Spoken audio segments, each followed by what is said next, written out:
What's up, guys? Welcome to another episode of Simply Minis. I know you guys love the XR100 build, so I was putting a 145 kit in my XR100, and I figured, hey, why not film it for the XR100, guys?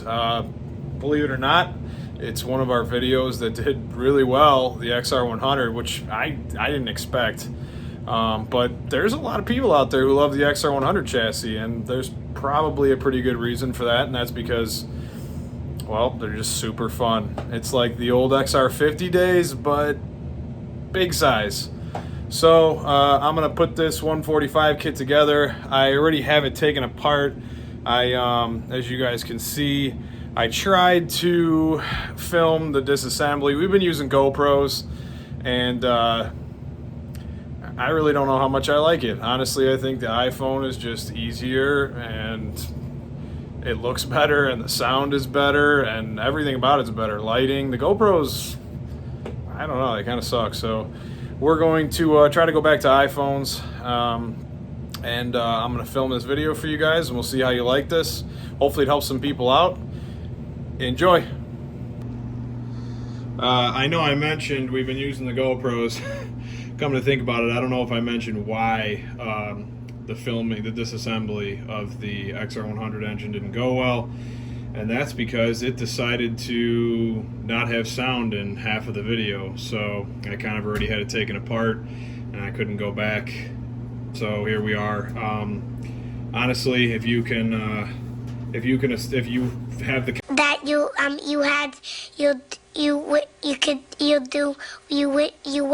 you confidence in yourself to build a 145, you could probably take an XR100 motor apart. They're pretty simple. It's kind of like a giant 50 engine.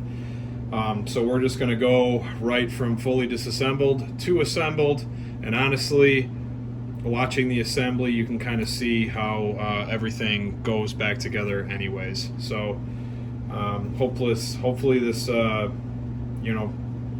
get some people to build some more XR100s, because something I really enjoy seeing at the races. You always got to start with some clean cases. We got both cases clean, gasket surface clean, bearings cleaned. These bearings are still good. This was a pretty fresh motor to begin with, but you have to take it apart to do the 145 kit, because you have to put a stroker crank in it, which is this beauty right here, KITACO. Look at that polished rod. That is some nice stuff. KITACO, Takagawa, they really make some nice stuff. Comes with the bearings. One of the things that I noticed about XR100 engines is these bearings, you know, if it was a fresh set of cases, they might fit better, but these bearings, they're kind of loose in here. I don't really like it, because if it spins, if the outer side of the bearing spins, the race on the outside here, it doesn't do its job, and then it also tears the case up. They do sell a bearing locking material. I'm gonna try and use Loctite, because I don't have the bearing locking material here. I think it'll still work. Hell, I hope it'll still work. But if I was you and you were this far apart, I would get the bearing locking material. I had some issues with the transmission on this, because the kickstart wore the shaft out, and so I had to get transmission off of eBay, and I've been waiting on parts, and I really want to get it done, so I'm kind of hoping the Loctite works. But you know, caution to watcher, you might want to just get bearing lock. So you always start with the side of the case that holds the trans first, so you can build the trans in the case and then slap the other half on. So we're going to start there. Make sure all your parts are clean that you're putting in, no metal particles, blah blah blah. I'm sure you can understand why, but kind of common sense. I'm going to put some assembly lube on these bearings. I like to use assembly lube. You can use engine oil if you'd like. It's, you know, either way it's going to work. So don't, like, you know, it's not that serious is what I'm trying to say. But I have the engine assembly lube, so I'm going to use it. I use Permatex Ultra Slick. This is what I've used in all my engine building videos for you guys. It's the best I've found so far. It's super sticky, and well, it's never let me down. So I'm just gonna lube these up.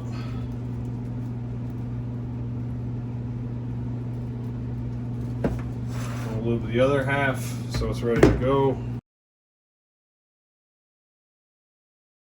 These bearings still feel really good. They probably only got, 10 hours on them. I don't know. I put that 120 kit in, and I'm a bigger dude, so a 120 kit honestly felt super slow to me. Some people really like them. I don't.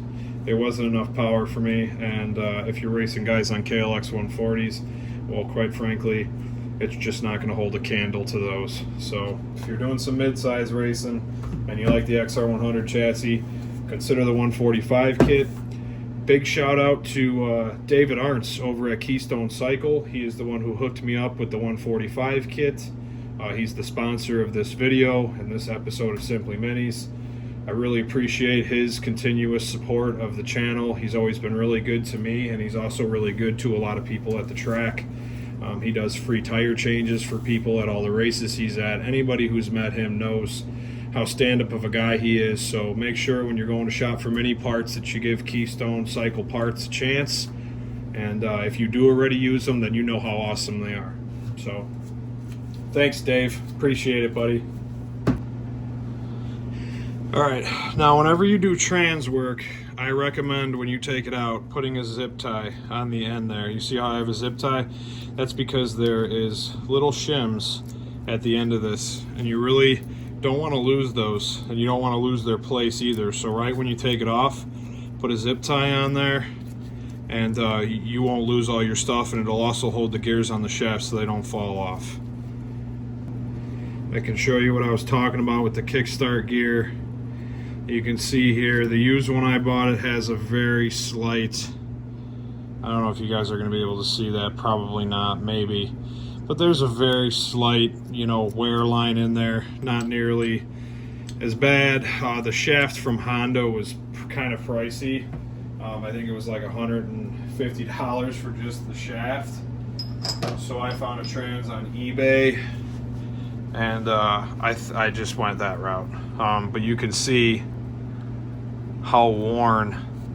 That's where the kickstart gear rides, and mine was pretty gouged out, and the inside of the gear itself did not look healthy. It looked pretty beat up, so I didn't want to put that back in there. Now, when you run a 145 kit, you're going to want to bump start it anyways. The kickstarts are known to be weak in the XR100 engines. So from now on, as I use this engine, it's most likely going to be bump start only, because I don't want to destroy the kickstart assembly and then have to take this thing apart again. It's just a form of insurance that you might want to use if you're going to go this route, because like I said, they're weak and you don't want to run into that problem. So generally, when I put a transmission in an engine, I try to put it in there all together as one piece. It's just easier to slide in, and it's just honestly just the best way to do it. So if you see here, you can kind of tell how everything fits together because of the way that the gears are. Obviously this is a bigger gear, that's a smaller gear. You could see where they're all going to mesh up and it's going to work. So you kind of want to get it in a ball like this, so that you're ready to shove her on in. Alright, so now we're going to try and work this in here all at once. It doesn't always go smoothly the first time, as you can see. It is somewhat of a bear. It's a lot to hold all at one time and get it to go in. It's kind of a pain in the butt.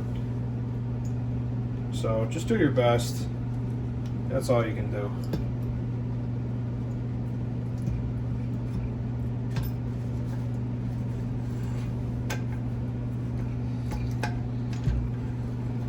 I know it's kind of hard to see what I'm doing here, but as you can see what I'm saying? It all kind of slides in there. Now, I usually try and support the back of the case with something, because obviously the shaft is pushed through the other side that runs the sprocket. So if you lay it on the flat, it is going to push that shaft out and make the whole trans fall out again, which is not ideal. Now, your next challenge, which sometimes you kind of have to, you got to move these shift shafts around to make this work, and for everything to kind of fall into place.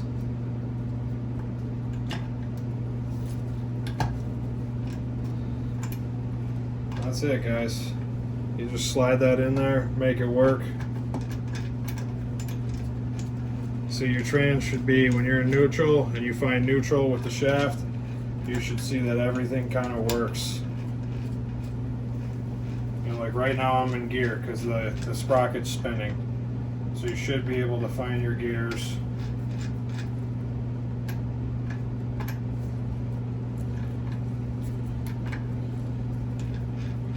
That right there. It's first. That's neutral.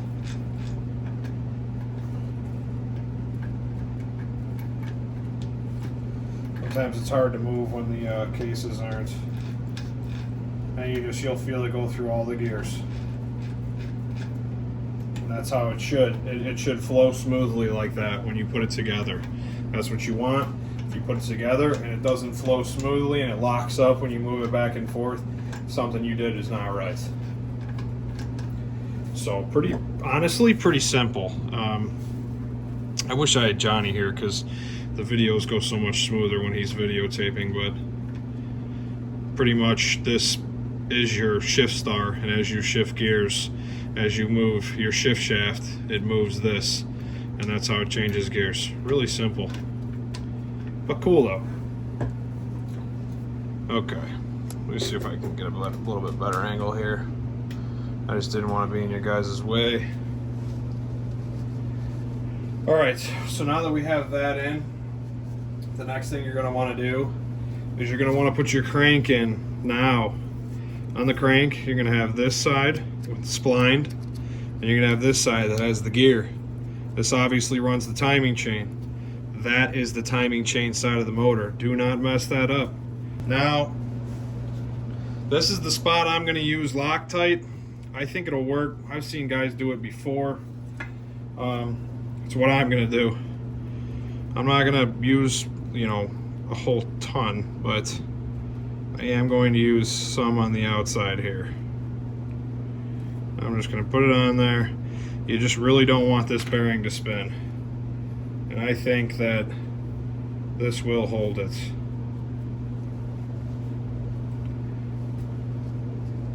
I'm also going to put a little bit of engine assembly lube in here. They probably have some form of lubrication from the factory, but I'm not going to rely on that. You don't want to start your brand new crank bearings up dry. That's no bueno.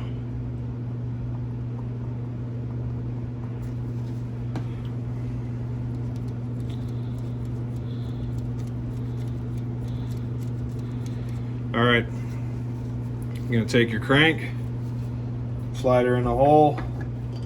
These are not really, you don't have to press them in.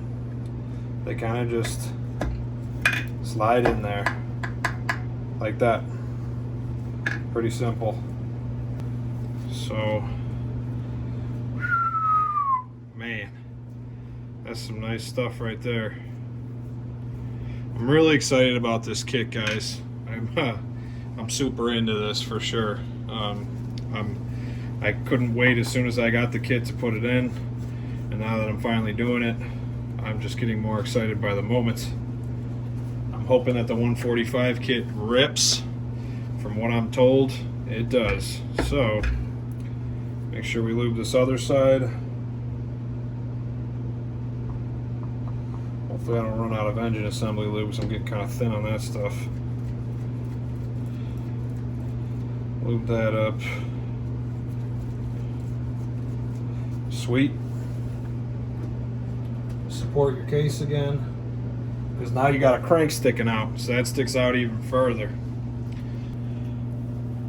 The next thing you're going to want to put in is your kickstart. You can see there is a, if I could get it off, there is a little washer on the outside here. Don't forget that. There's nothing on the inside here. This just rides in the boss here in the case.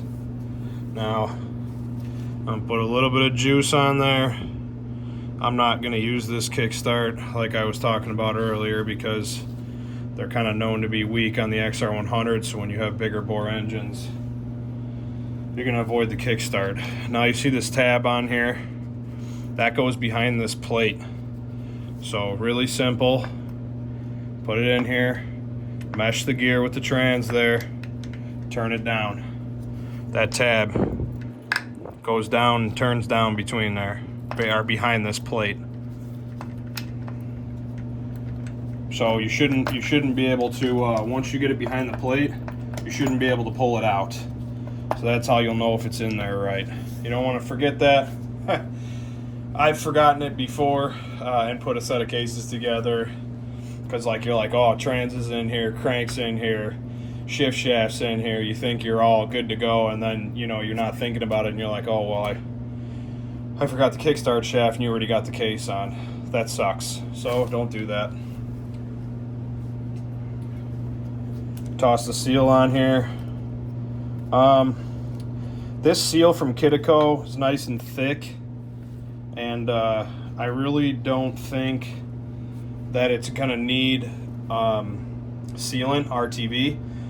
See, like KLX110s, they don't have this center gasket, so they use RTV to seal up. This uses a center case gasket, and that's all it had before when I took it apart, and it wasn't leaking, so I'm gonna put it back together that way. Now, if when you clean up your surfaces here and you see that there's any types of gouges or anything, you're gonna wanna use RTV. Like, if you pried this with a screwdriver to get it apart or anything like that, you're going to want to use RTV. You should try and stay away from prying on any of those machine surfaces and getting it apart without using a prying tool, because you can damage that stuff. So, with that being said, I am going to toss it back on here, the other side case. I'm going to put a little bit of Loctite on this bearing like we did the other one, in hopes that they don't spin inside those, the actual bearing boss on the case, because A, they're kind of known to do that, and B, honestly, the old bearings on the old crank, if you look at this, it'd be hard, maybe you could see it because it's an iPhone, but you can see how there's kind of like some lines on there. To me, it looks like it might have spun a little bit. There's some chatter marks on there or whatever, and they come out pretty easy. You don't have to press them out, but just for my own good, I'm gonna put some thread locker on that to try and make sure that they don't spin.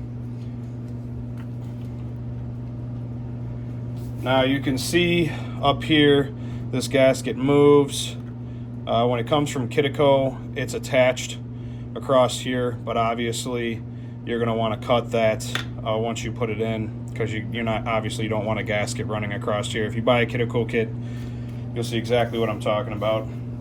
So once you get the cases together, before you clamp them all the way down, stick a bolt in this spot so that this doesn't drop down like this, and then you can't get your bolts in for the cases, because that would stink. So just try and remember that when you're doing it. So you got to make sure you got your bushing, washer bushing here and washer bushing here. Nothing else gets that. This has none on it, none, and none. Okay, so slide these cases on, just one fluid motion. Kind of get everything lined up here. First thing to hit is going to be your trans there. Then your shift shaft's going to go in. You want to kind of make sure that's lined up. Make sure your dowel pins, top and bottom, are lined up. And then it really just comes down to kind of seating it on there. I'm gonna do it with my hand. See, so this is still movable.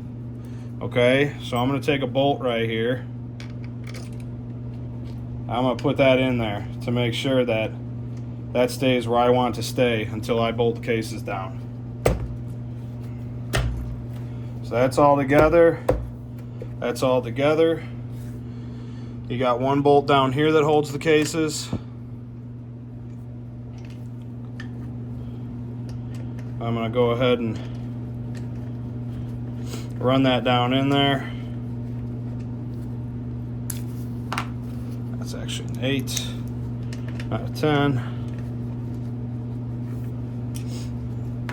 Now that that's in there, I actually need this bolt up here, which, come to think of it, this will hold that case gasket when this is put in, because this goes through one of the holes on the gasket. So no need to put it in there, you can just put it in here. Got a little bit of a brain fart there.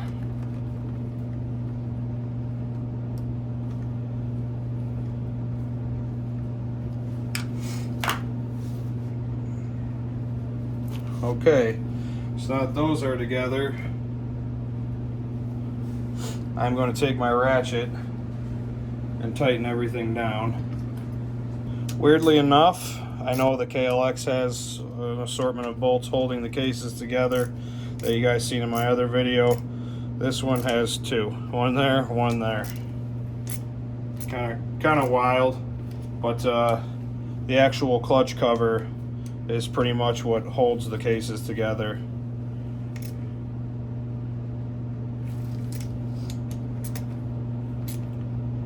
Not crazy on these, you know, just snug.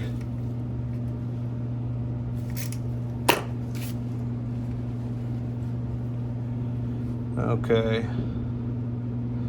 So now I'm looking down that bolt hole to make sure that gasket's still straight in there, which it is. So we're good there. So you're gonna wanna make sure everything still moves. Crank still moves nice. Trans still moves. Once you got all your cases together and all that.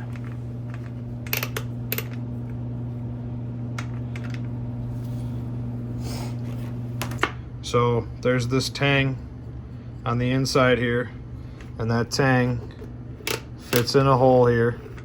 There's a hole on this shaft. See the hole right there? And you're gonna wanna put this on, obviously tang inwards. Line that up there.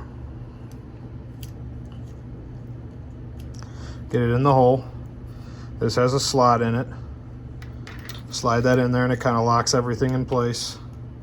Then you're gonna spin this around. Okay, so this other tang right here is coming around. And then that, you're gonna push and lock up on the tang on the case. As you can see, that's what creates the spring action on the kickstart. And that turns your trans, which turns the gear on the clutch housing and everything here together and creates the magic that turns the crank. That's why you can't pull your clutch in and start your bike, because if you pull the clutch in, there's no connection between the trans and the crankshaft. So you gotta have your clutch out, because that's what turns it. All right guys, next up is your shift shaft installation. Make sure that's on there. That goes up against this pin and keeps this spring actuated. If you don't have that, this will just be all sloppy McGillicuddy. Okay, so, and this stays on the shaft when you pull it out anyways, so it really shouldn't come off. It's pretty hard to get off. It's pretty hard to get back on. So just go ahead and leave that on there when you go to take it apart. You're gonna put your shaft down in the hole here. And it should go fairly smooth. There's bottomed out, and you can see that the spring tangs are on each side of the pin. So this is spring actuated, see? It's not in there, it'll just be sloppy. So make sure that's all the way in. Next part you're going to be working with is this guy. As you can see, that fits in that slot right there. That's how that works. Okay. So you're gonna take this little whatever you want to call it, and you see this is going to ride up against the case, the tang on the bottom, to create the spring tension for you. You can see there's spring tension there. This does have like it does slide onto like a boss on the inside of this bolt here. So you got to make sure that that is all lined up. What I do is I get this about as far as I can before it creates tension between these two, and then I squeeze that under there, and then I tighten this the rest of the way with my hands so everything's lined up. Pretty simple process. You'll know what I'm talking about when you go to put this in. You'll see that this fits on an edge on the inside of this bolt, slides onto it. So if it's not lined up, it'll bind. You'll know it's not right. Your oil pump goes right here. I ordered a high pressure oil pump, so I won't be able to do this right now. I gotta wait on the high pressure oil pump. But you also have to drill out this little oil passage right here when you put on the high pressure oil pump. I have it ordered. I'm just waiting on it. Alright, so you're going to want to slide your timing chain on up in here. This can be a little bit tedious if you have a magnet. It helps a lot. Pull this from the top. Kind of, you know, gently slack it in there. Grab a hold of her. Then just keep it to the outsides. Just kind of keep feeding. Not really the greatest design in the world, but you know, the way she goes. And she's on.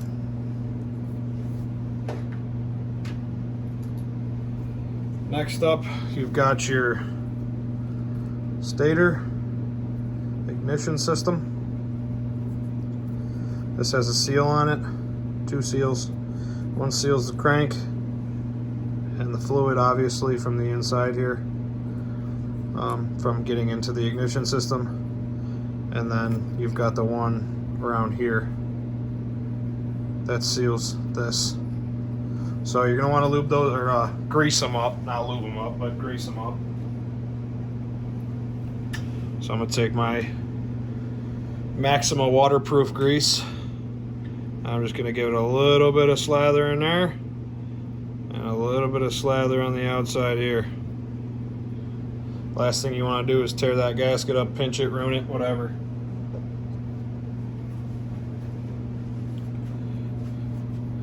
Now you're going to slide this on here. This can only go one way because this will hit if you put it that way. It'll hit if you put it down there. So you'll know it's the right way because it can only go one way. And that's it.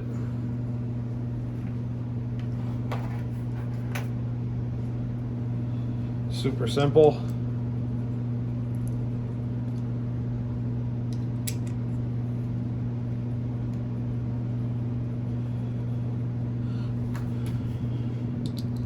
One day I think I'm gonna swap. I hate these, they call them JIS, or, you know, obviously everybody calls them Phillips. The real name for them is JIS, but I was going to switch those out to an Allen key.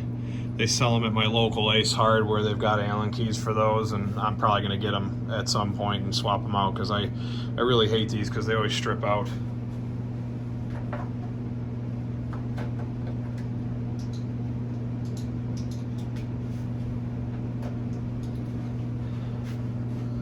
I'll go ahead and snug that down.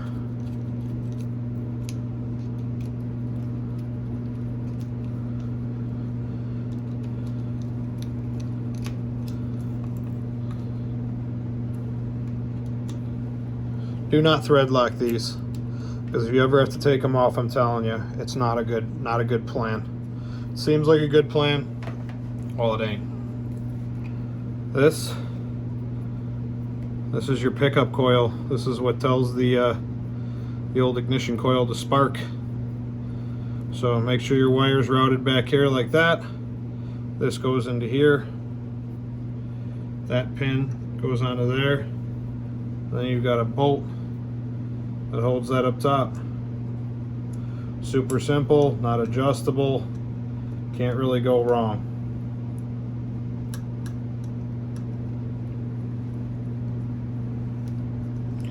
Sorry if I get in the way sometimes, I'm trying not to, but sometimes you kind of gotta.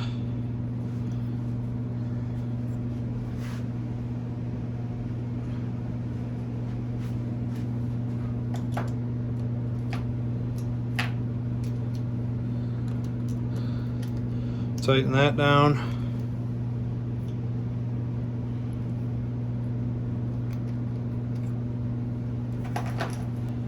Now, David Arntz was kind enough to send me a +2 flywheel key that advances the timing +2.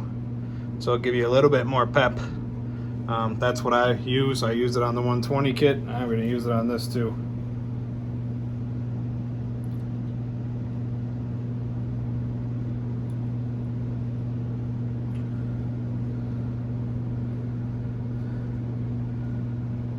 They can be a bear to get in. You got to be careful with them. You don't want to mar them up, you know.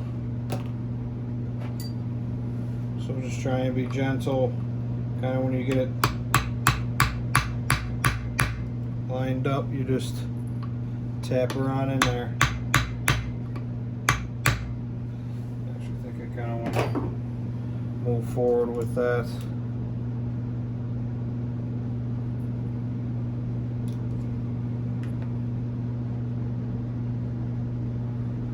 That's about where I want it.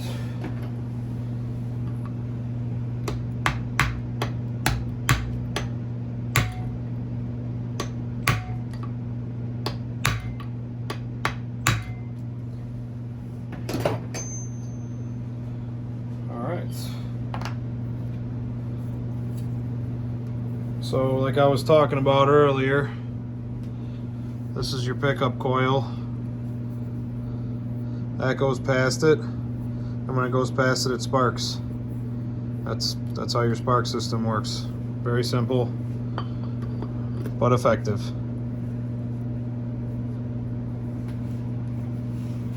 So you want to line up your, let me show you guys real quick. You want to line up your line in there with the flywheel key.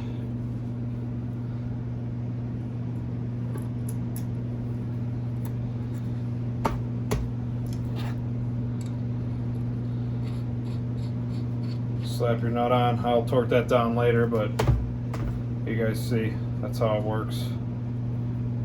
That's it for this side. Pretty easy. This is all your, obviously, stuff for your coil and your CDI box and all that.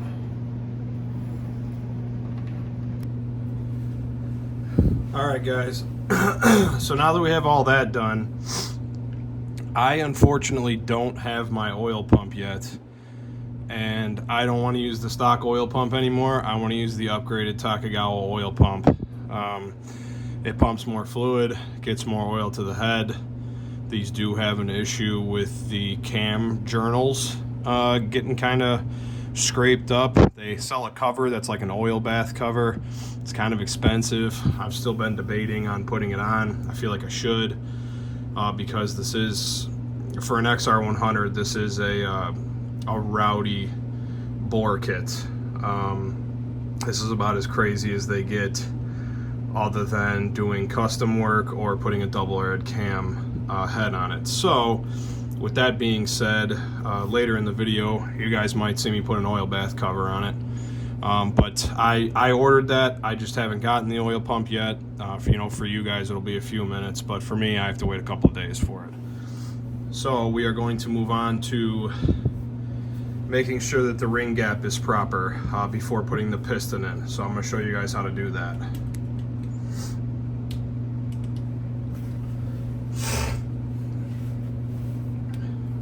Alright, sorry I got the sniffles a little bit, guys.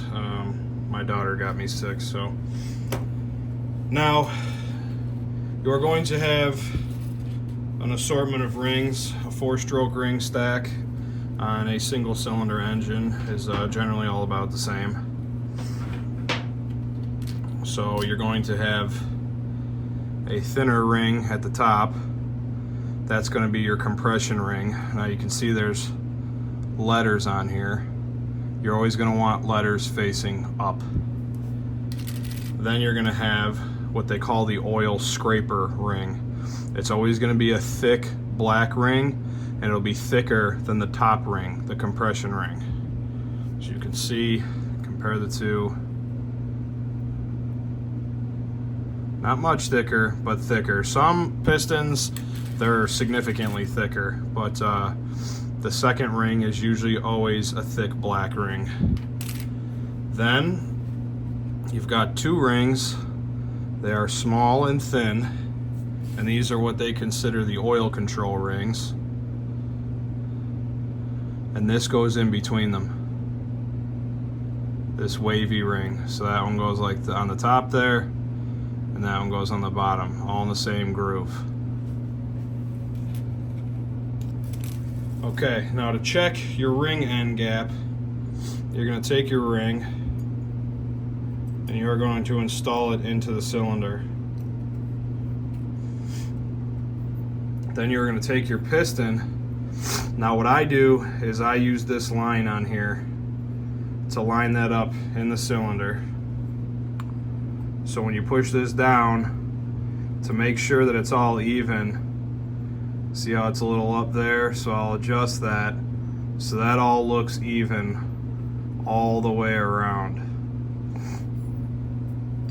Now I'm going to do it down here. It's a little hard to do it holding it in the video, but I'll get this all lined up so that I'm sure that it's flat in the cylinder, because obviously if it's not, that will affect your reading. Alright, so the spec that they gave me in the KITACO's handbook, that's in Japanese, I had to use Google to do some translating. OEM XR100 is 12 thousandths to 20 thousandths on the ring gap. KITACO manual is saying 10 thousandths to 35 thousandths, which I think 35 thousandths is a little bit high, but 10 thousandths is the minimum, so we're going to check it for 10 thousandths. Hopefully you guys can see that, 10 thousandths of an inch. And what you're going to do is, you can obviously see that split right there. You have to make sure that that fits in there, which it does.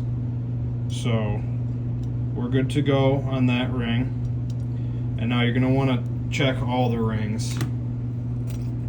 So pull that ring out, which is the compression ring. Put the next ring in. Level it out.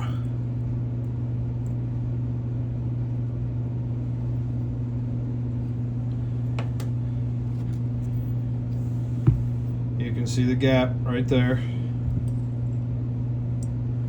Fits perfectly. So we're good on that one. Now the idea of this is that if there's not enough gap and you go to put the piston in there, it will gouge the cylinder wall if there's not enough room for those rings to expand. Obviously metal expands when it gets hot. If that ring gap closes and there's not enough give, then obviously it's going to start gouging the sidewall if it can't close enough.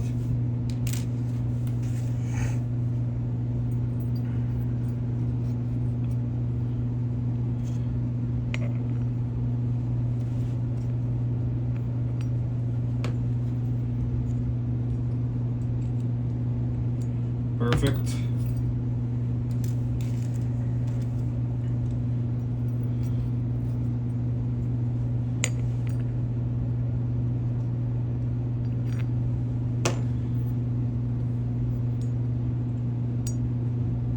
Perfect.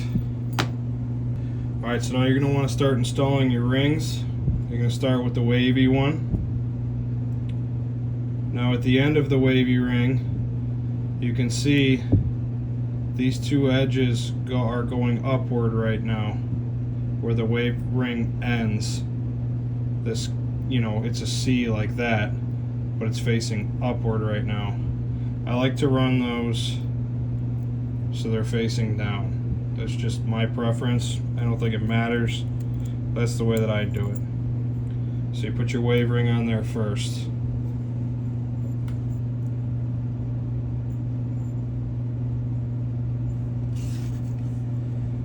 Then you're going to want to take your thin oil ring,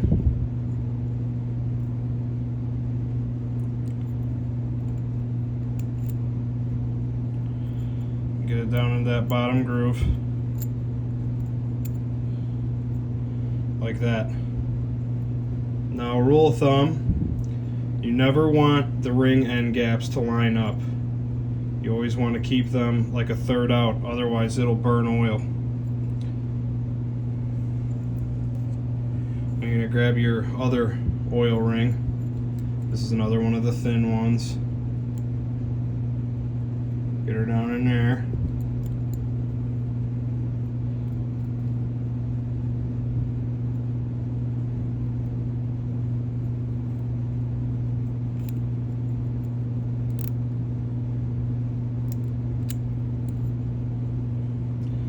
Okay.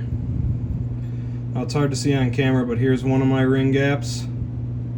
Here's another one of my ring gaps. And the oil, the actual wavy ring gap is in here. So I got to separate all those. So I'm going to take this one on the top. I'm going to run it over here.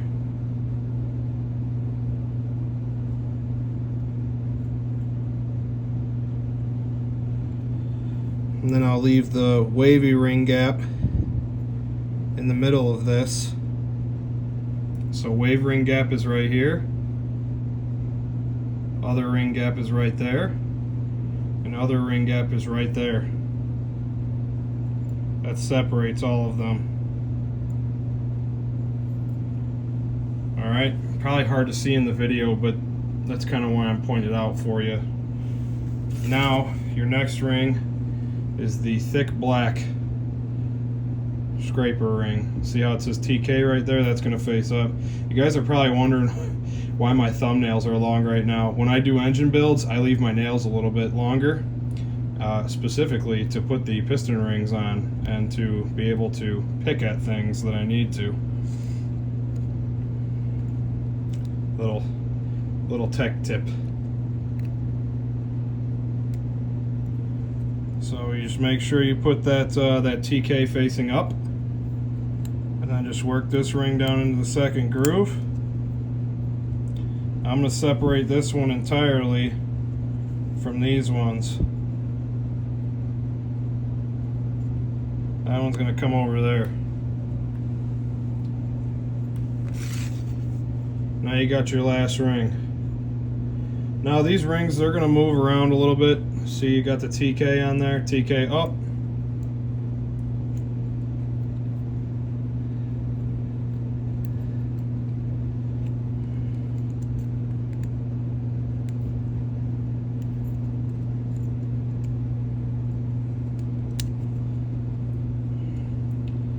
Now just make sure all your ring gaps are separated.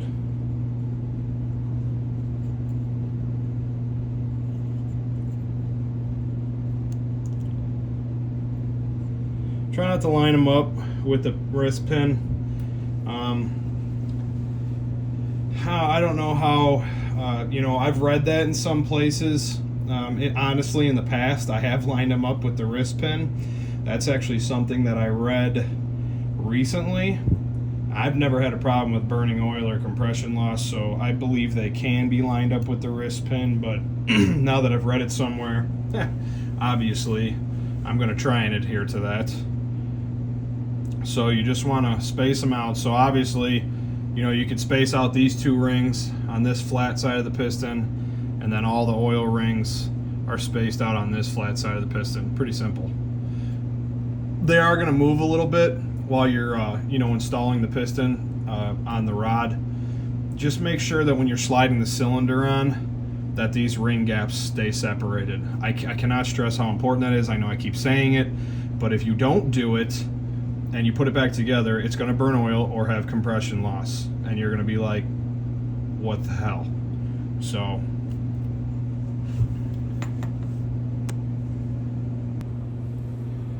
alright, so now we're going to install the piston on the rod. Now, I'm not going to film this because it sucks to do, but put one side wrist pin clip in, okay? You're going to want to put one side in so that when you slide the wrist pin in, you only have to put the other side in while you're, it's in here, because that's harder than when it's out. So put one in.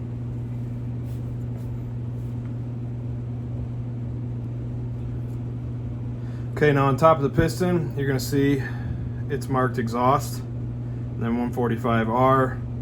That's the kit it is. This is going to be the intake valve, and this is going to be the exhaust valve. Exhaust is in the front of the bike, which is where your exhaust valve will be.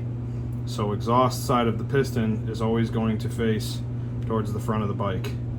Intake is going to face that way.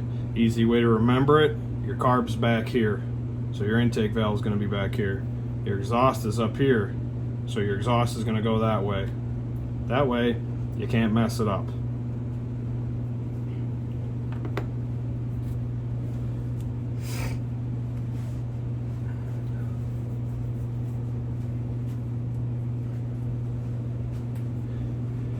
Make sure you lube up your wrist pin. Very important. Oh yeah, ooey gooey.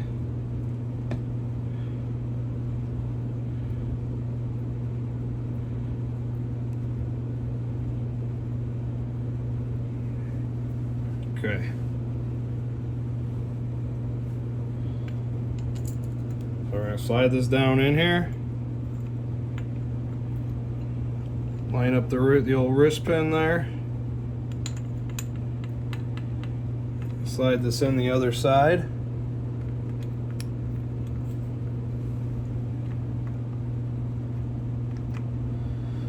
Slide it through the rod.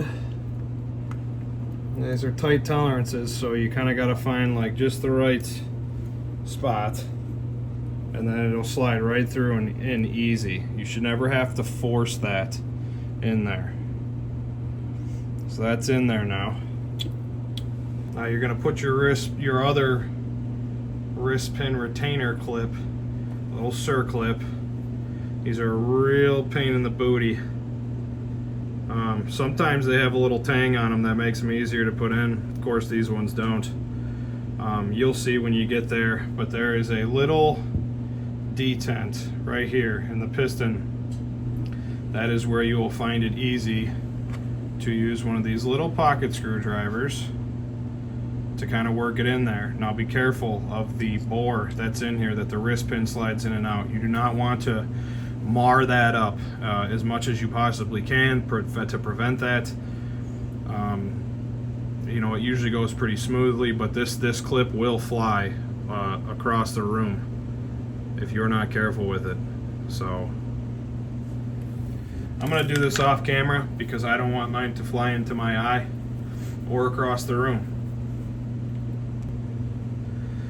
I got lucky, that went in pretty easy. You want to make sure that the ends of that clip are not lined up with this detent, so there's no possibility of it coming out on its own. 98% chance that it won't, but just something that's preventative. Just something that I do, something that Johnny does. That's the way we do it. You can do it however you'd like, but that's just a little piece of advice from me. Do not leave one of the ends in that detent. So we're going to put the cylinder on now. Now this is where it counts for those ring end gaps. I have one here, one over here, another one in the middle here, and then I have one here and one on the other side here. None of them are lined up with the wrist pin. Now, I put my cylinders in dry. You can see there's no oil in there, okay? Just clean it out, make sure that there's no machining material left in there, spray some brake clean in there, make sure it's good to go. Some people like to lube the piston before they put it in. I used to work for an old big time race car guy, and he had some cars that went deep into the 6s, and he always put his cylinders together dry. He said he got better compression numbers out of it. So I've tried it on a few engines. I've tried it lubed, I've tried it dry. It seems I do get a little bit better compression when I put it in dry. It helps the rings break in quicker, faster, and more efficiently. You can do what you like. Some people agree, some people don't. To each their own. Do what you feel is best. This is just the way that I do it. So obviously you're going to want to put on your base gasket first. And the way KITACO's gasket is designed, it sticks up a little bit from the base of the cylinder here. So you're going to want to cut that off flush. Don't let it fall into the case.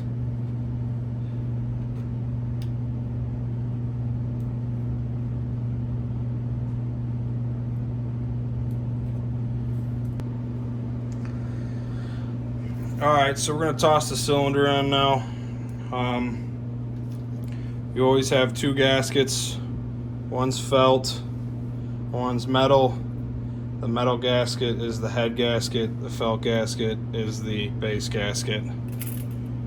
So you're going to slide this on there.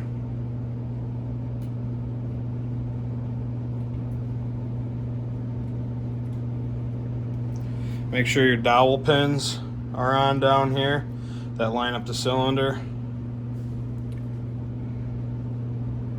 As you can see, I have that on backwards.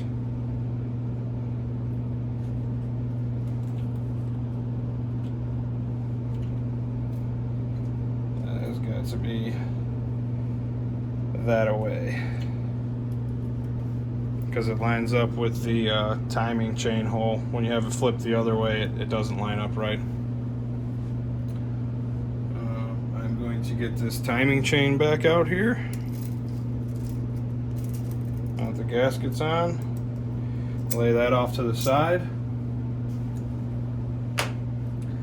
Now here's another reason why I leave my nails long for when I'm doing engine builds. I use my nails to compress the piston rings to put the cylinder on. So I'm going to show you. Now I put my cylinder on dry.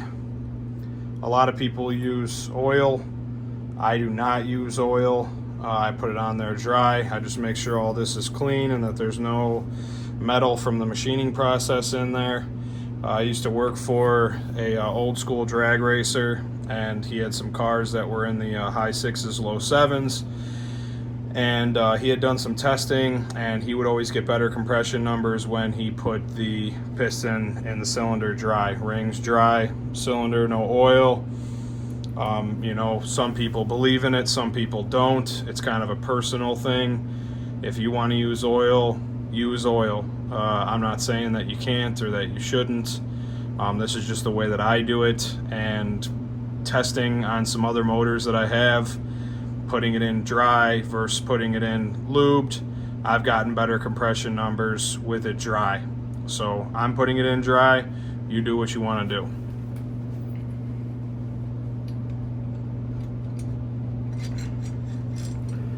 We're going to line up that piston.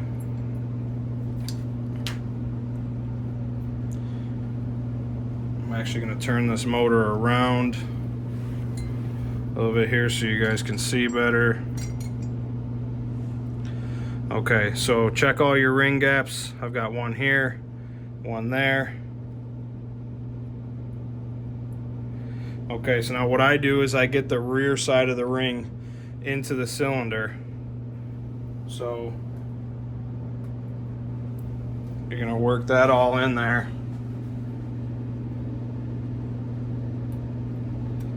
So that all you have to do is compress the front side of it to get it on. See, now I'm at the second ring. Thick black ring is always the hardest one.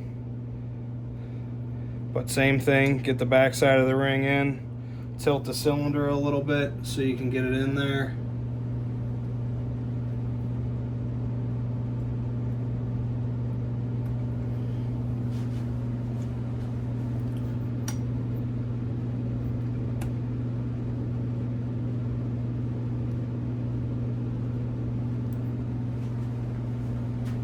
Work that back side. Now compress this with your fingernails and push the cylinder down. Now that's in there. Now just check your ring gaps on the bottom one to make sure all your rings are lined up in the right spot, which mine are, looking back here. The bottom rings, usually you can just kind of tilt the cylinder around and they'll go in. Usually don't have to compress those with your fingers too much. Just kind of rock that piston a little bit with your hands and it'll slide in. Now at this point, I'm going to bring this up to the bottom of the piston. Now you can put this in before or after if you'd like. I just put it in from the top, then this rod goes through a hole.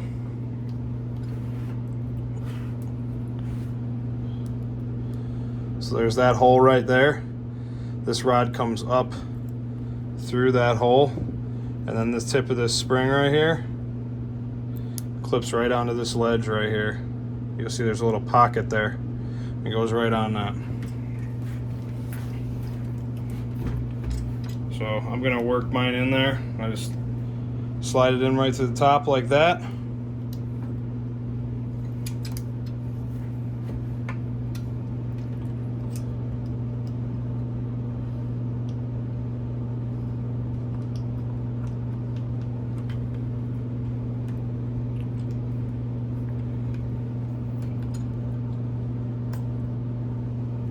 So now you see that that's up there. Then you're just going to take this spring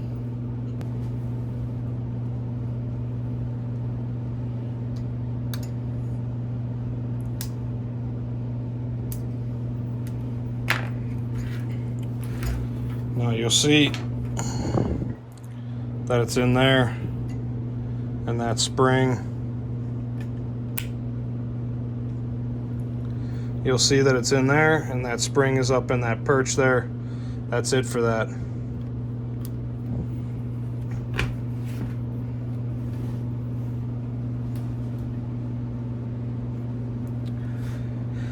Now you're going to want to feed your chain up and through. This is another spot that a magnet comes in handy.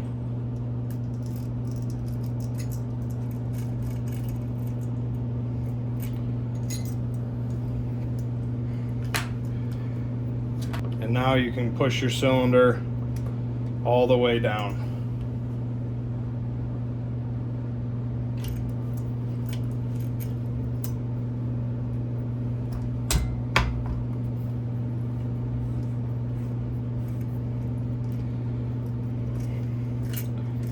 So now the cylinder is seated.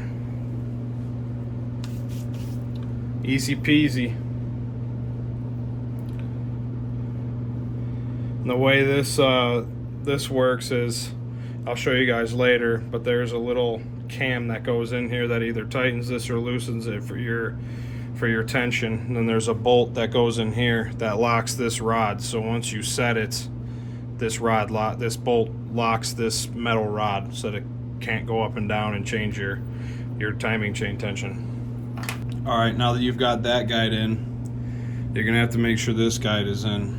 Now this square puck here fits under the cylinder in the case down here. When you look down in there, you'll see what I'm talking about.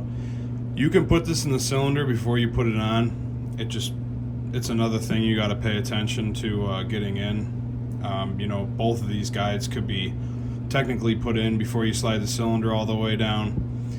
It's just easier for me when all this stuff isn't in the way when you're trying to get the rings in and everything. So I stuff these in afterwards. Like I said, you could do it either way you want, but you'll see this slides in here.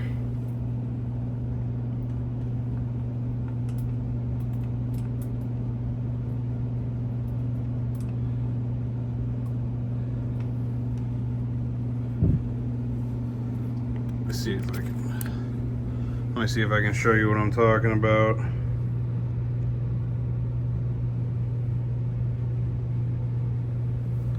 That's kind of hard to see, unfortunately. But there's a guide slot right down there that the bottom of this goes into. So just make sure you get that back. So now you're going to slide your metal gasket on top.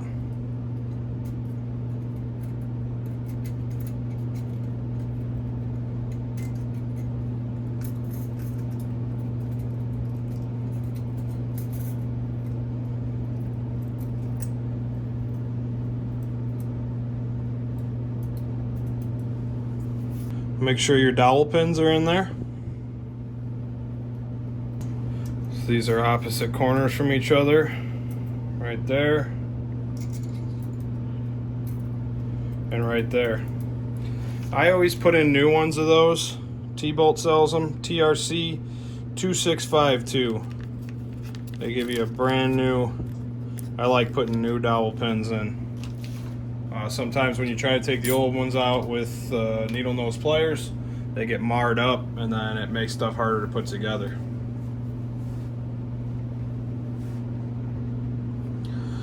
Alright, we're going to shift gears now.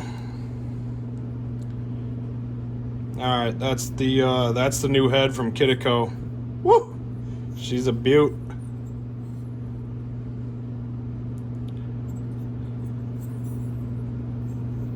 It's got the little KITACO Pro label on there.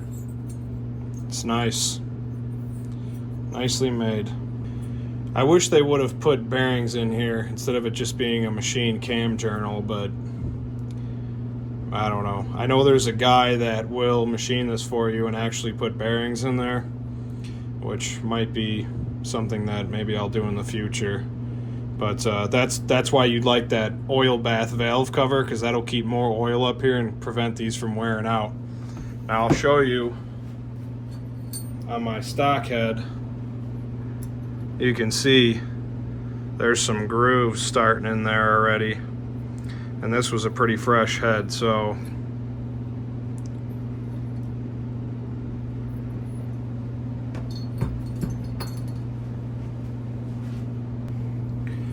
all right, let's slap this head on here.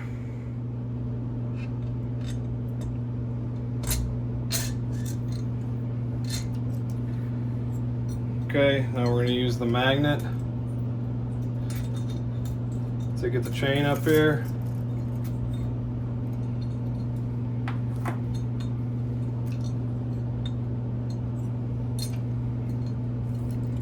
I'm going to take this magnet, I'm going to put it through here so it doesn't fall through.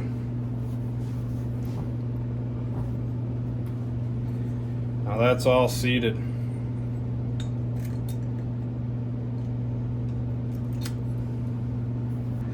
She's starting to come together. Ooh, I am excited. Yes. So much yes. Okay, make sure you lube up your journals.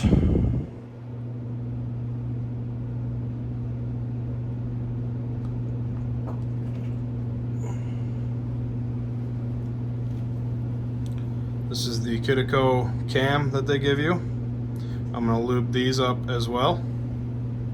Okay, so you're going to want your cam lobes. You can see the lobes on here. You want those facing down. So you're going to want the flat side of the cam up.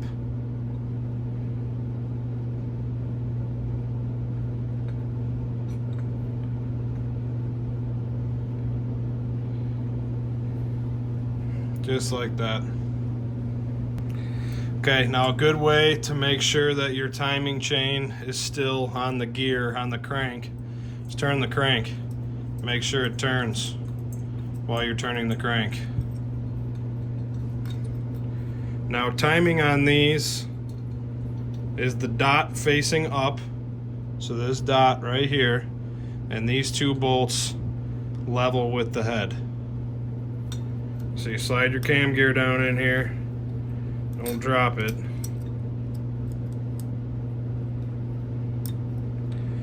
Try to kind of get it to where it needs to go so you don't have to do too much finagling.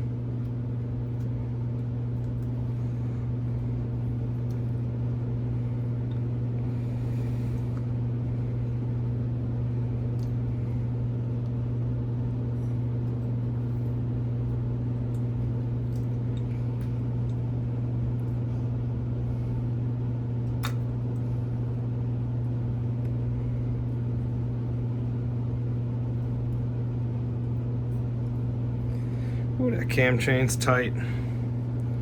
Tell you what.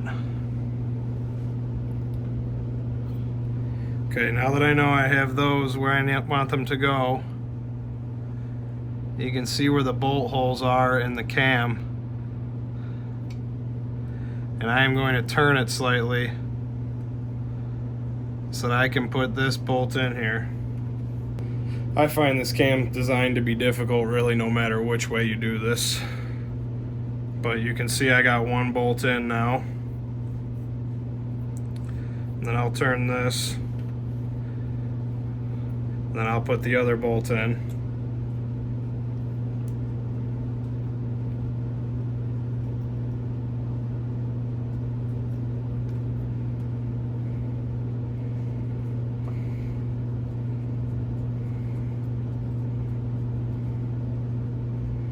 Now they're both tight by hand.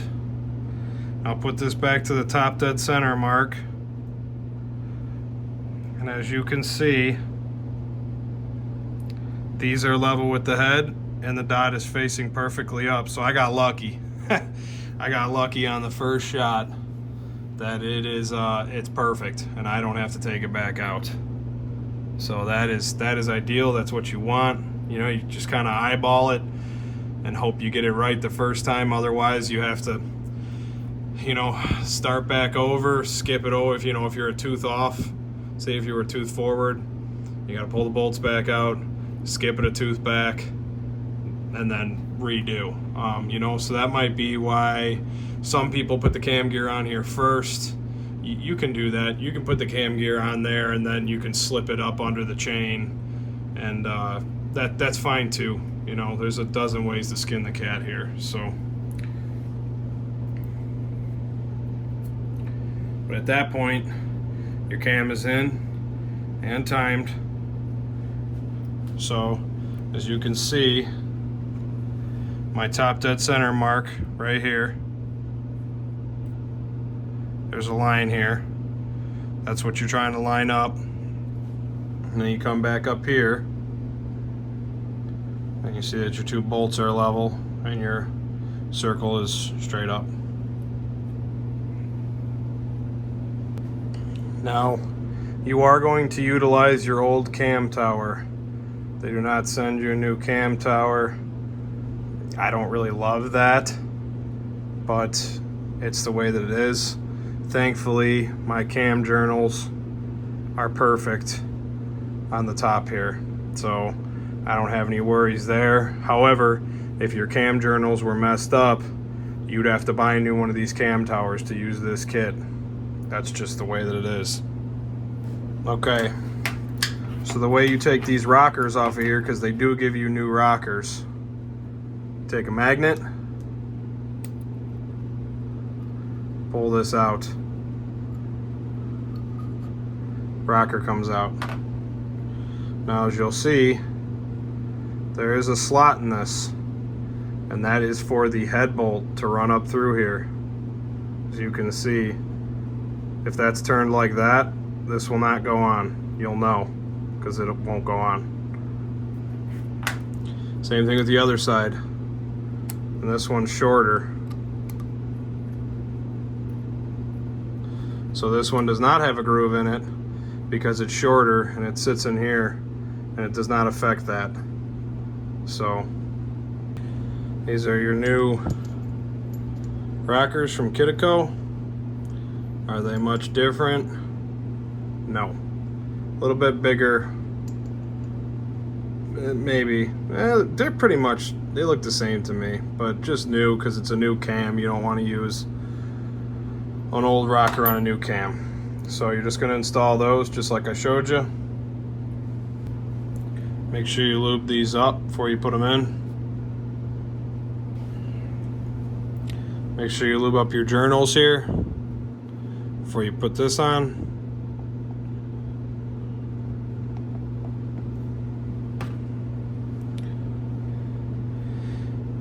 The one with the shorter pin, you'll see this one's all the way there, and then this one's back there.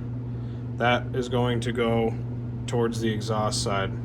So this is the exhaust side of the tower.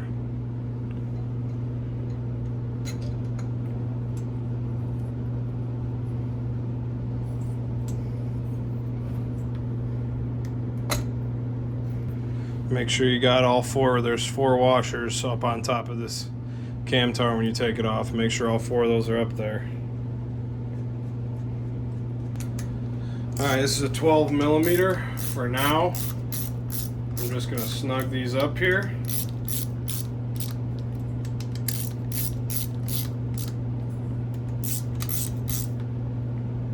So no tension really at all. Just snugging them. Get a torque spec. Torque these on.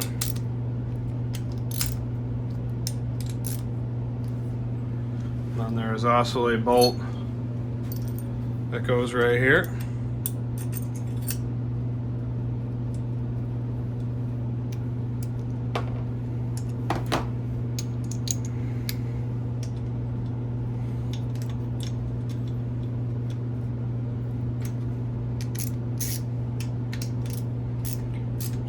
Snug it. Okay. Everything still turns. This cam chain that KITACO gives you, man, it is tight right off the get. It's a pretty tight chain to begin with, so that's good. You want it to be tight, but it also makes it a little bit more difficult to install this cam gear. Now, the way I did it, don't forget at the end, you are going to have to put a socket on the crank and then tighten these down while you're holding the flywheel side of the crank. So just put a socket here while you're tightening up here so you can get those nice and snug. You do not want those to come loose. Some people thread lock these. I generally just put them pretty tight because if you thread lock them, next time you go to take them out, they're a pain in the butt. So if you do use thread lock, make sure you use one of the lighter thread locks. Definitely not red because that's high strength, so use like blue. Everything still rotates nicely, so that is a good sign. You can see the rockers without the they don't have the pins in them yet, the adjusters, so but they'll still push the valves a little bit. You can kind of make sure everything works smoothly here, which it does. So that's good news. Now KITACO provides you with a little dog bone that goes right here. I'm assuming you could use these ports for an oil cooler if you'd like, but from the factory here, they send you this nice little billet jumper. They also send you the banjos to put it on and the gaskets. So slap it all together. Gasket on this side, gasket on that side. Toss her in there.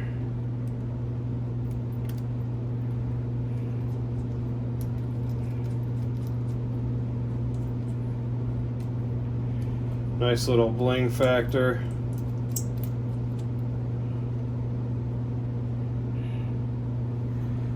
That is pretty.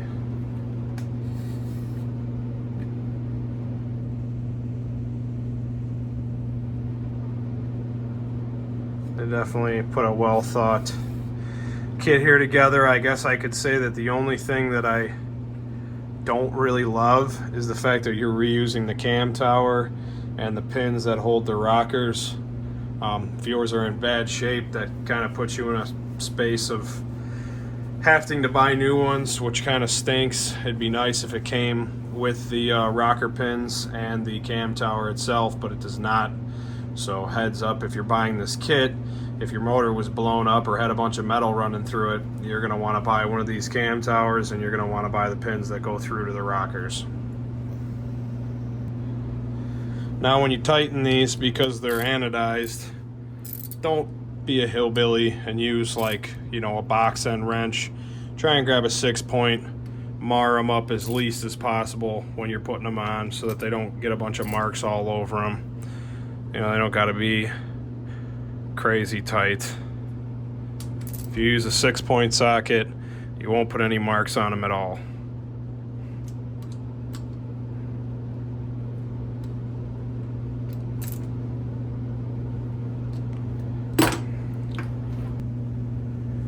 So now we're at the point where we want to put this cam chain tensioner in. As you can see, this pushes down to there. See, that spring kind of keeps it popped up. So you push that down there. And then there is this little cam lobe thing, dinger, spinger, winger, that goes in there. And that just goes through there, and as you can see, as that rotates, it's an eccentric cam, and it pushes this in and out and tensions the chain and detensions it. So I'll lube this up because it's got a little O-ring on it. Now you're going to want to take that, you're going to want to shove it through there. I'd put it at the least amount of tension, so with the eccentric that direction.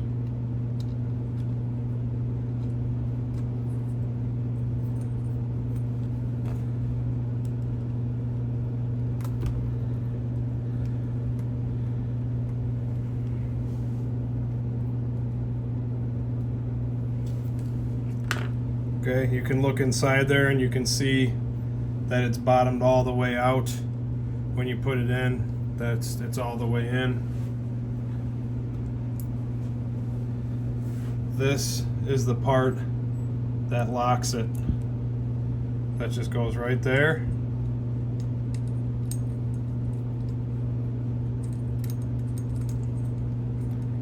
Very simple system.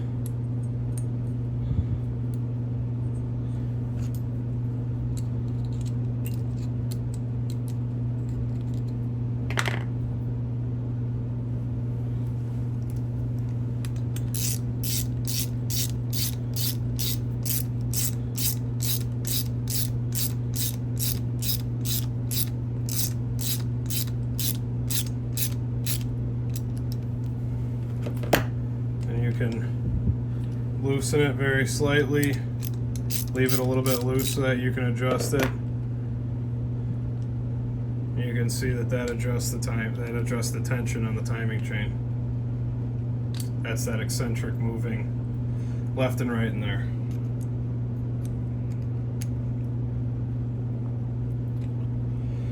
So since you have the motor out, when you set it, you can kind of look in there and you can see, you know, where it touches it.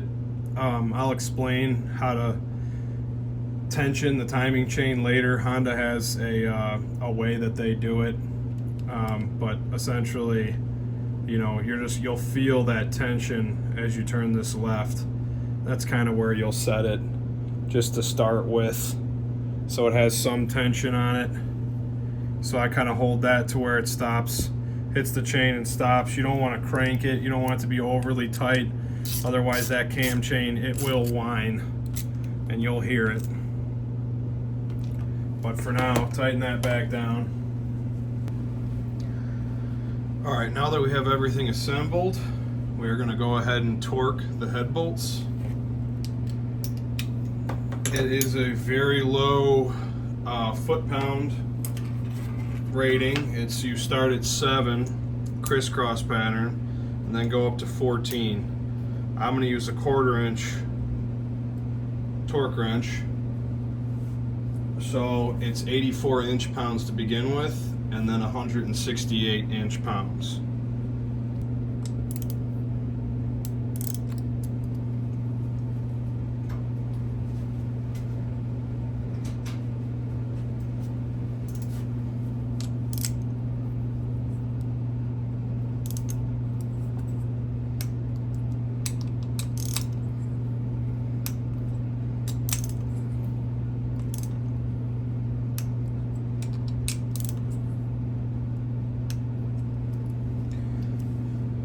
So now it's 108 and 68 inch-pounds.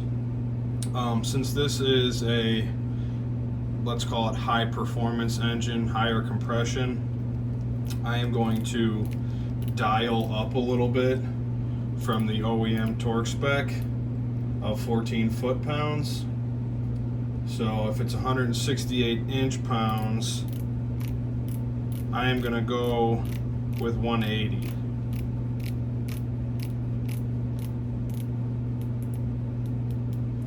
So not much more, but a little bit.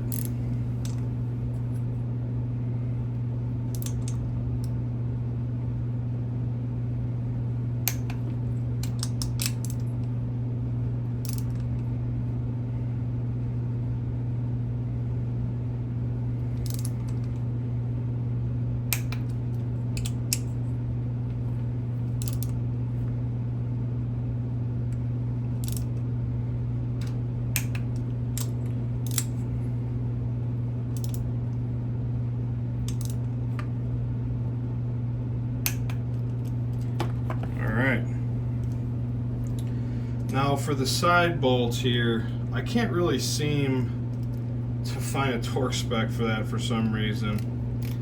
I'm not going to go crazy on that one. That is a smaller bolt, so we are just going to go with the 84 inch-pound setting. If you can find a spec for that, by all means, let me get it. I don't have a service manual, so I kind of have to go by what I can find online torque spec wise. So like I said, drop in the comments if you do know the actual torque spec for that. The cam bolt torque spec is 7 foot-pounds, so I will be tightening those to 7 foot-pounds, which is 84 inch-pounds.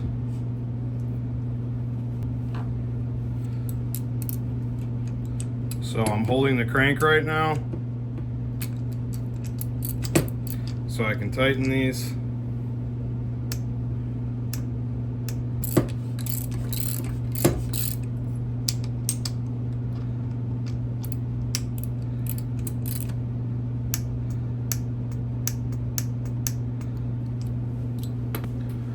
So now we are going to install the valve lash adjusters. So you're going to want to get it back to top dead center. You're going to want to make sure top dead center would mean it's on the flat side of the cam. Remember, there's the lobes on there, so you want to have the lobes facing down, and then you have the flat side of the cam so you can put your adjusters in and adjust this. Obviously, if you have the lobes up, which would be 180 out on top dead center, you will not be able to adjust these, nor will it be correct. So you should have play like that. KITACO was nice enough to give you brand new lash adjusters. That's beautiful.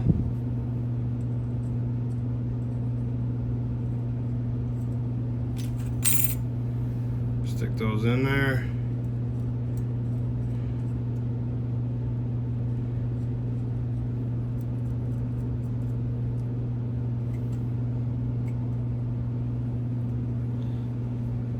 And put the other one in.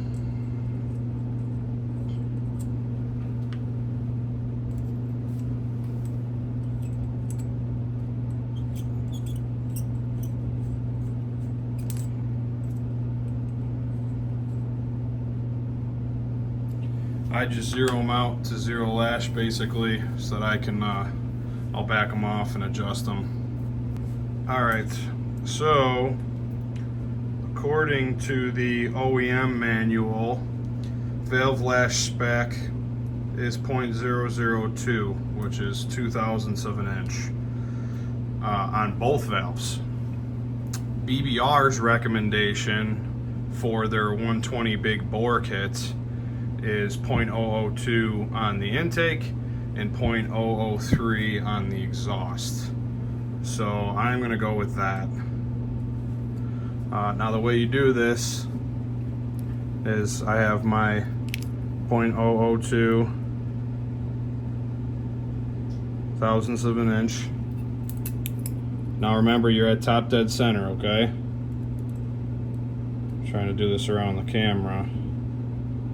So you want to go until there's a light drag on it.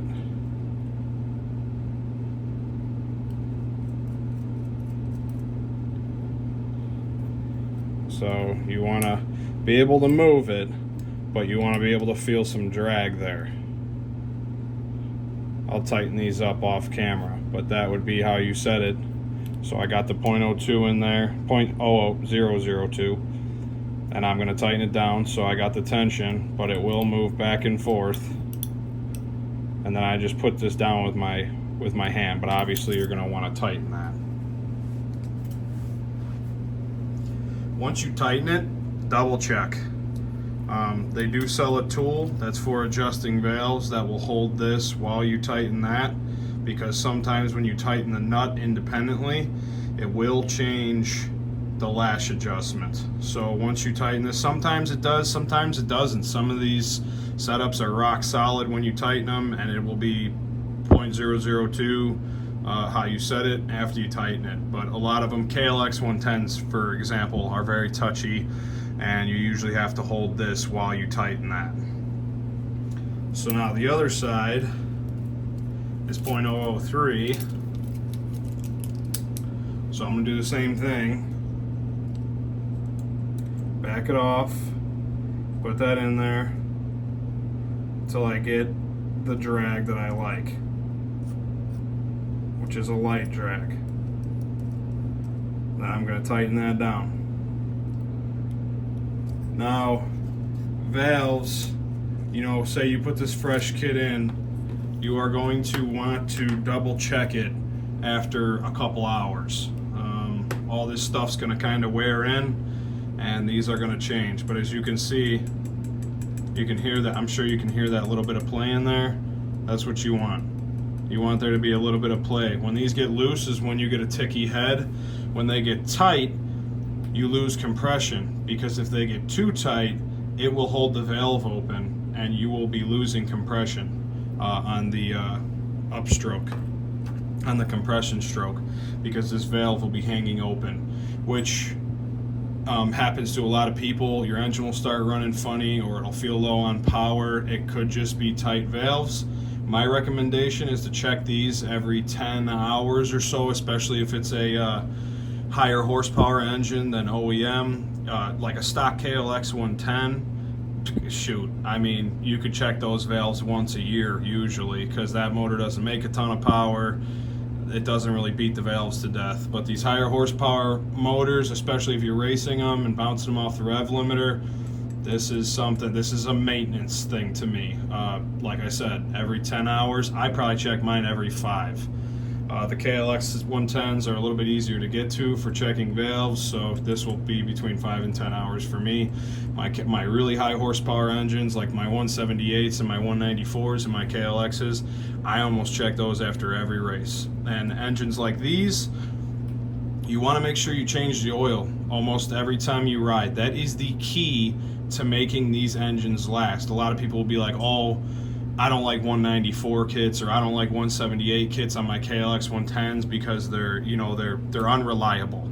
I have a 178 kit that I've been racing for 3 seasons now, and I changed my oil with 1540 Rotella. Yes, I know it's diesel oil. If you read about it and you read the specs of it, it has got some very good contents in the oil that are perfect for a high horsepower race engine. So I changed my oil because the shit's cheap. So it's like, $14 for a 4-quart bottle. 4-quart bottle on a KLX 110 gives you 4 oil changes. So I change my oil after every race. Like I said, the engine's last 3 seasons, it just started burning oil now. So, and I mean, that's probably at least 50 races.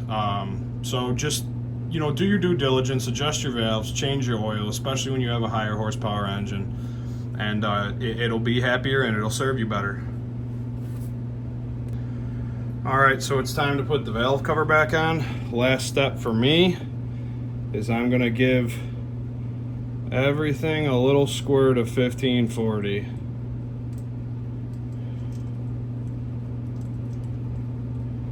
Just so that we got a little bit of oil flowing up here. Can't hurt nothing. Before I start it, I will kick it over many times to get the oil through the oil pump and all that.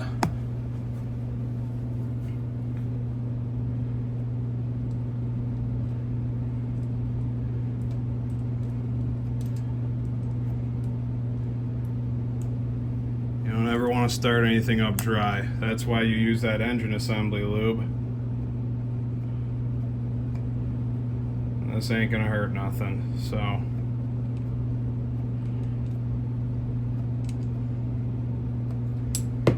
Alright, so now we're gonna put this valve cover on. You got the head bolts torqued, you got the valve set, you've got the cam bolts torqued, that head bolt torqued. This is set mildly. You're supposed to do this while it's running, is what Honda says. They actually say to start the engine and turn this right, so clockwise, until you can hear the chain starting to make a little bit of noise, and then come back with it. That's how they say to adjust it. I don't know how much I really love that, but I usually, like I told you guys, I kind of set it where I felt was good. I have set it before, so I kind of know. But if I were you and it was the first time I was setting it, I would look up in the owner's manual on how to do it, and I would set it according to the owner's manual.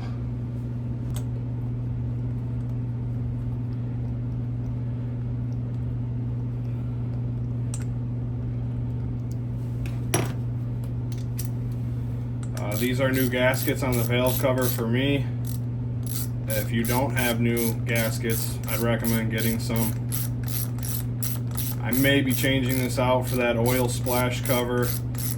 From what I remember, I think it's like $200, but I mean, when you're investing over $1,000 in a bore kit to make some power out of one of these old tanks, it might be a good idea, a piece of insurance, you know?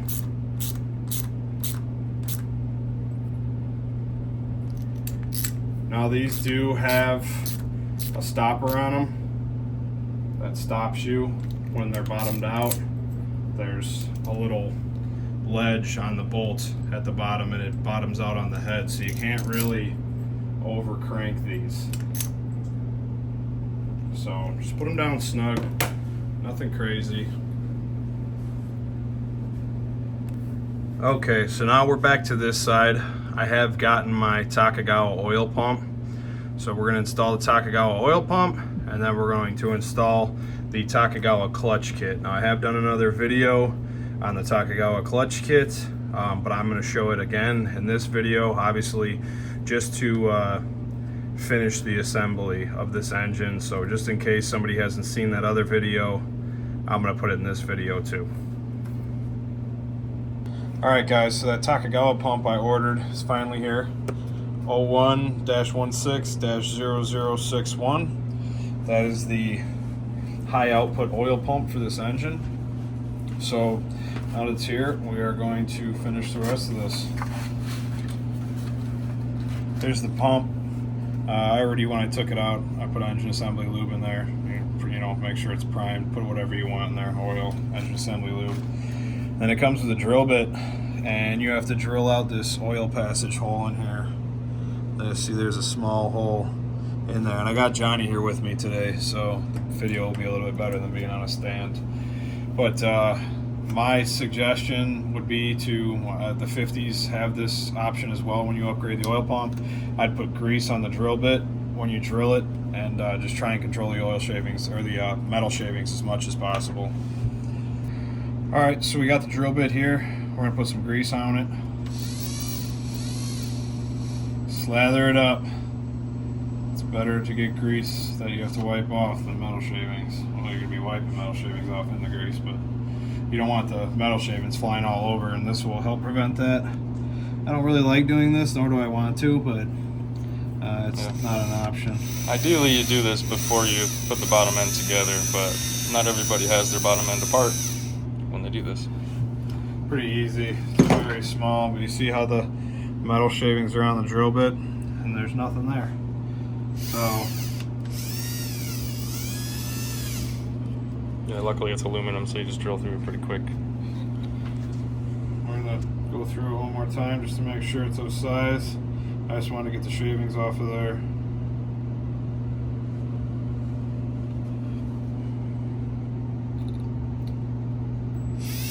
It's very thin, so it's a quick thing. So it's very shallow. And do our best to wipe this grease out of here. Now we're going to move on to the oil pump. The Takagawa gives you 2 brand new nickel plated bolts, screws, whatever you'd like to call them. This only goes one way. You can't really mess it up, because if you do, it'll be hitting there, so it doesn't work. There is 2 O-rings on here. Make sure they're on there before you put your oil pump back on. Put some grease on them, it'll make them stay. And try and line up your pump the first time so you don't have to pull it back, because if there's grease on them, then they'll fall off.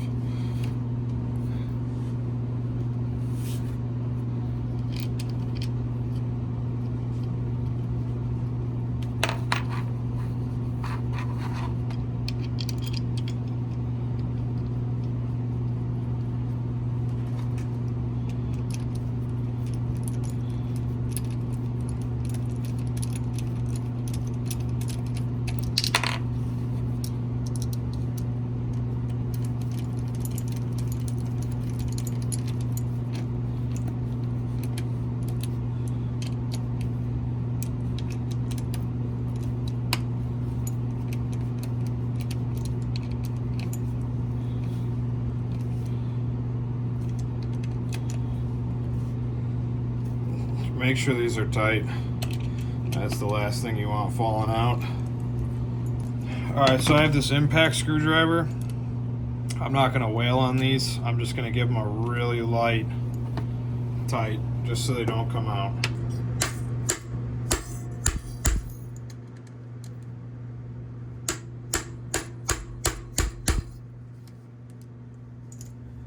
That's it. So then you've got your gear. If you have a Takagawa clutch, this will have a Takagawa gear like this one does, because we have a Takagawa clutch. We do have another video on how to put the Takagawa clutch system on here, and this is going to be pretty much the same thing, but I wanted to show the oil pump part of it with the upgraded Takagawa oil pump. And for those of you that haven't seen the other video, you can just see it here. Inside of here, there's a flat spot, and that just goes into a flat spot in there. It's half round and then flat, so you can see kind of how this is and line it up and shove it in there. And that's it. Now your oil pump's hooked up, and you have to toss the front cover on.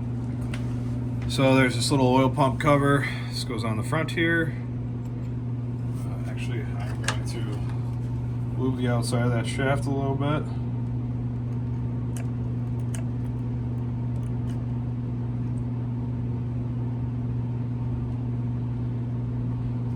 That is technically a journal in there, and that can wear out and get burnt up.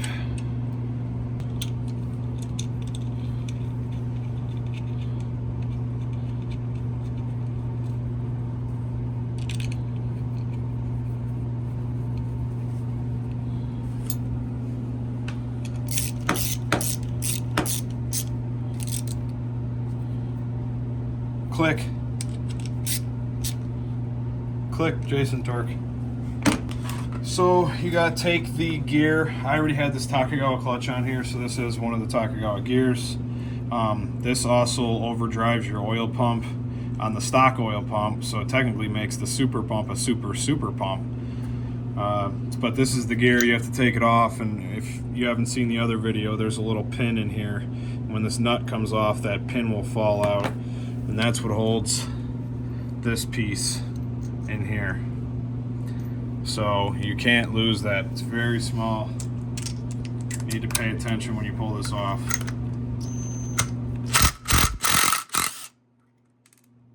See it there? Little tiny guy. Ooh.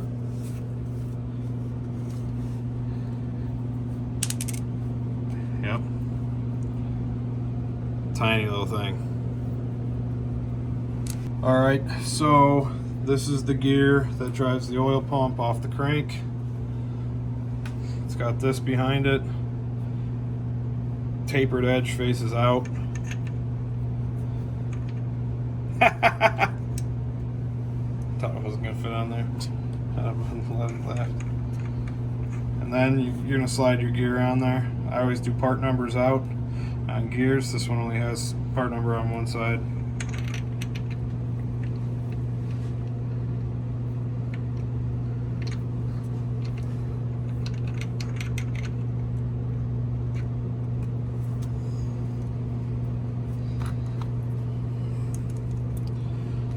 Don't forget, this has to go in here, so technically I'm going to move.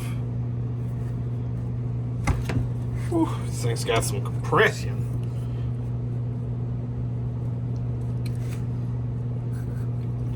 I'm going to move this sideways so that this won't fall out.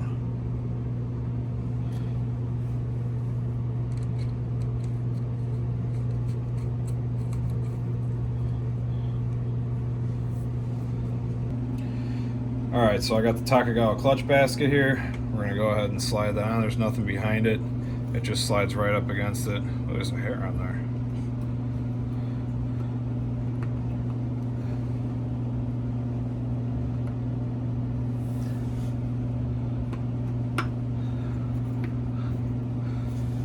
The reason I'm putting the clutch on first is so that when I torque this nut, I have a way to jam the gears, which I use a penny. I shove a penny in here because it's softer than both these metals, so it won't mar it. And then you can use that as the gear jammer to tighten that down and torque it. Okay, so now that you have your clutch basket on, Takagawa provides this little spacer here with their kit. This is where it goes. And then this is a lock washer. So these teeth right here, when it gets all the way in, you can turn it to the right and it'll lock behind these teeth. So slide her in there, turn to the right. That's what holds the clutch basket in. So now it can't come off. So now this is the clutch assembly, the inner clutch assembly. This is the actual friction pads. So you have an inner hub here, and then this outer hub, you can slide all of your friction plates and steel plates onto this outer hub, and then it keys into this lower hub. Pretty simple. See how there's a key in there, and this is keyed. And this just slides back on here. You got to figure out which way it keys in, because there's 4 bolt holes, so it can go a multitude of ways. Sometimes it fits easier one way than the other. Now, you want to line up this as much as you can with where your tabs are at on the clutch, going into the clutch basket, and then line up where the teeth are going to be on here, and see if you can get it close enough so that the first time you toss it in, that it'll slide on. I'm trying to hold this all together.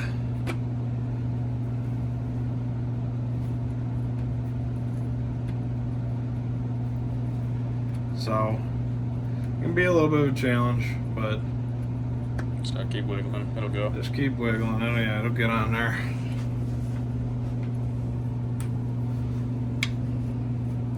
You'll know you're all the way on because there's a snap ring slot right there.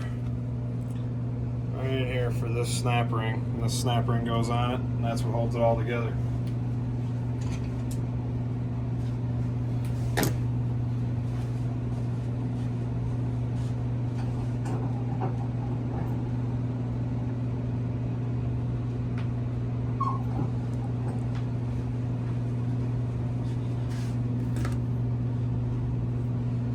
So you get your snap ring pliers out.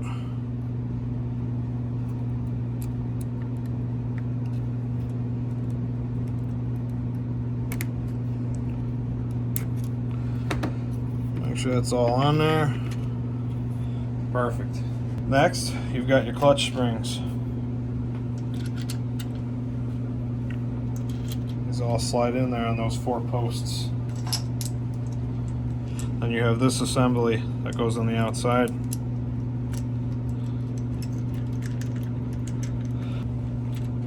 Kind of get these in and get them tightened down by hand and then slide that plunger in there.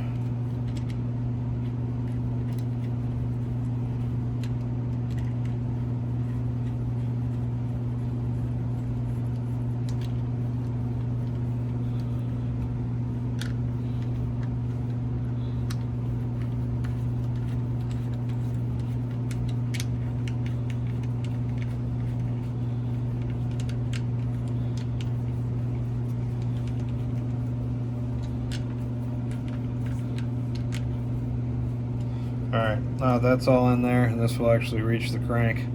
Slide that right in.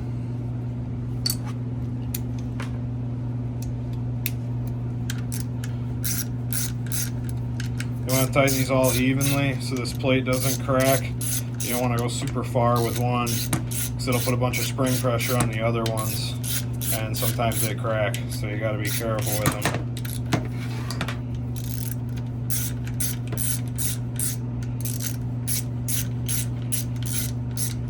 At least 2 bolts at a time holding spring pressure.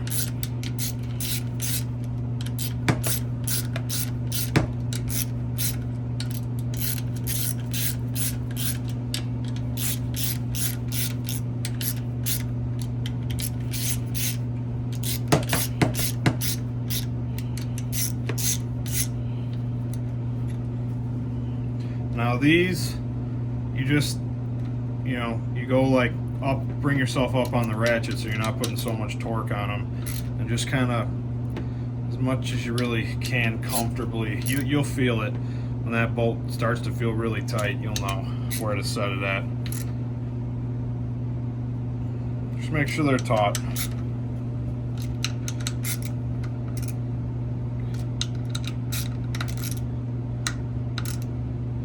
Click, perfect. Alright, so I'm going to stick this penny in here.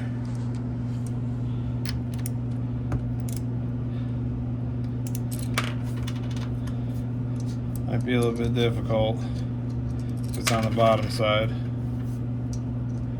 Yeah, you just want to pinch it in the gears.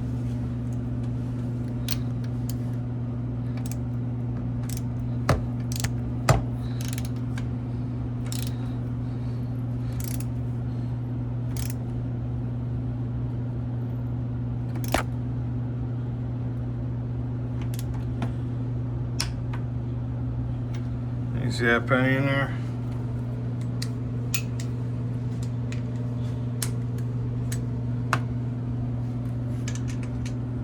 I'm going to turn the crank to get it out of there.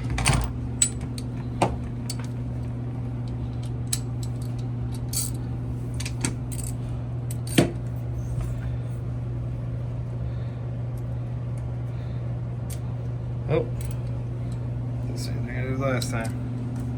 Push it further fall back in. there.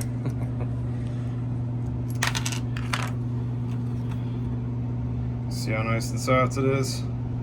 And just made you a little gear mark in that penny. Pretty cool. So, and it doesn't hurt the gears at all, and then you can actually put the proper torque on it. 29 foot-pounds, by the way. Yes, 29 foot-pounds on this nut. That'll save you some time looking that up or trying to translate the ramen noodle directions that come with the clutch kit from Takagawa. Don't forget to put this knobber in there, humdinger. It transfers oil over to the cover here. It goes into this. This is a galley for oil movement. All right, you want to toss your gasket on. Comes in the kit, nice freshie. Toss your cover on.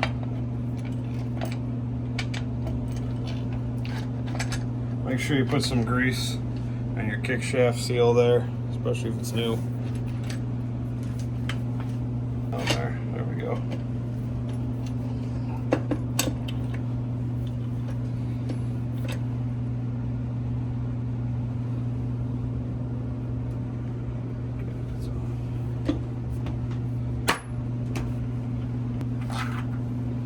All right. Just gonna kind of crisscross these.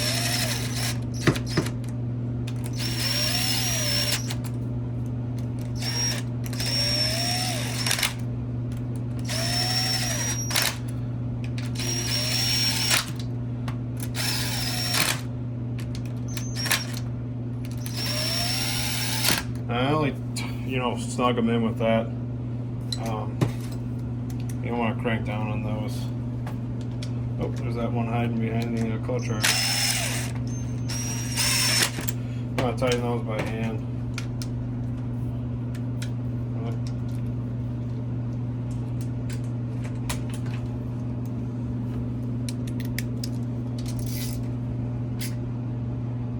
Again, just snug. Put your hand on the front side of that ratchet. Don't give her too much. Crisscross pattern.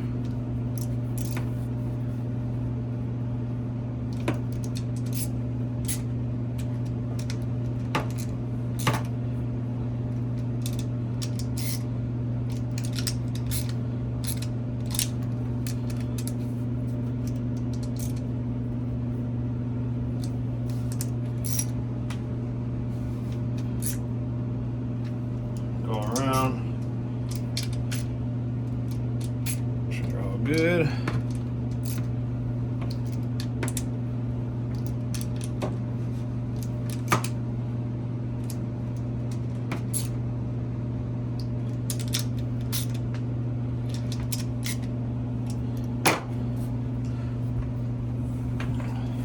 And then we already got everything assembled on this side. I just had this on here to make it easier to shift while I was testing everything. But basically from here, you're just going to want to put your, which is kind of balanced out now. I had a hammer balance on this side because it was kind of sketch. Now I also have a Cerakoted cover for this side, and Takagawa does send you a new gasket, which is nice. Mine didn't have any gasket on it, so I'm not going to put that back on because I got to be able to access the chain and everything when I put it in. But you get the idea. If you can do the rest of this, you can surely put on your chain guard. So there you have it. That's a full 145 build. I hope you do one yourself and that you guys enjoyed this video. I know the engine videos can be a little bit dragged out or long or whatever, but we're really just trying to put out information for guys who want to build these engines, so you can do it at home by yourself. But thanks for tuning in to Simply Minis again, and we'll hope to have more videos out a little bit more consistently. We're trying to be more consistent with the videos, so cheers to the XR100 guys. Here you go.